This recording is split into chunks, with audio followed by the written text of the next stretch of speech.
Menyaksikan Kompas Bisnis, Saudara, bersama saya Yan Rahman. Saudara, Direktorat Tindak Pidana Ekonomi Khusus Bareskrim Polri menggeledah kantor PT Sinhan Sekuritas di kawasan Niaga SCBD, Kebayoran Baru, Jakarta Selatan, Selasa sore. Penggeledahan dilakukan atas dugaan tindak pidana saham gorengan atau manipulasi saham di tengah anjloknya indeks harga saham gabungan atau IHSG. Penggeledahan ini merupakan pengembangan terkait adanya dugaan tindak pidana manipulasi harga saham atau saham gorengan yang sudah memiliki kekuatan hukum tetap atau inkrah.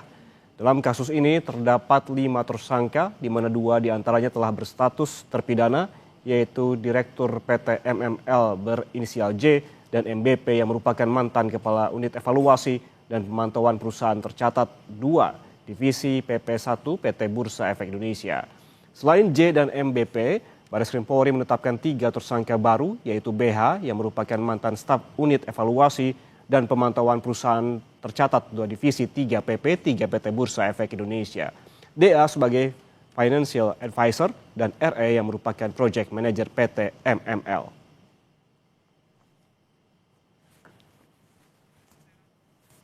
Jadi untuk penyidikan saat ini, penyidik telah menetapkan 3 tersangka baru dalam perkara Aku yang merupakan pengembangan dari penyidikan terhadap perkara yang sudah inkrah sebelumnya.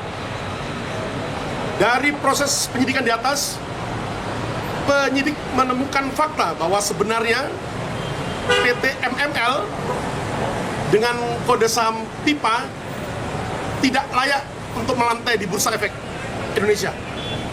Dikarenakan valuasi aset perusahaan tidak memenuhi persyaratan.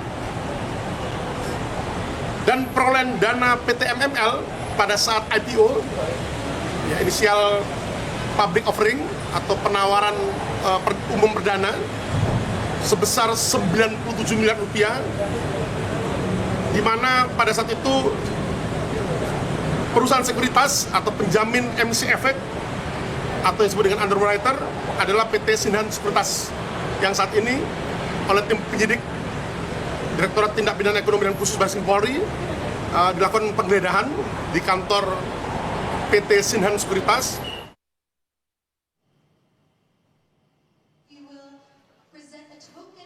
Sebelumnya Menteri Keuangan Purbaya Yudisadewa sempat bilang soal saham gorengan. Purbaya bilang ia sudah sentil manajemen pasar saham beberapa bulan lalu untuk membersihkan pasar dari praktik saham gorengan dan manipulasi harga saham. Karena jika dibiarkan, yang paling terdampak adalah investor retail. Kan selalu bilang, bersihkan pasar dari menggoreng saham. Karena nanti investor kecil kasihan kalau masuk salah beli saham yang gorengan. Itu aja.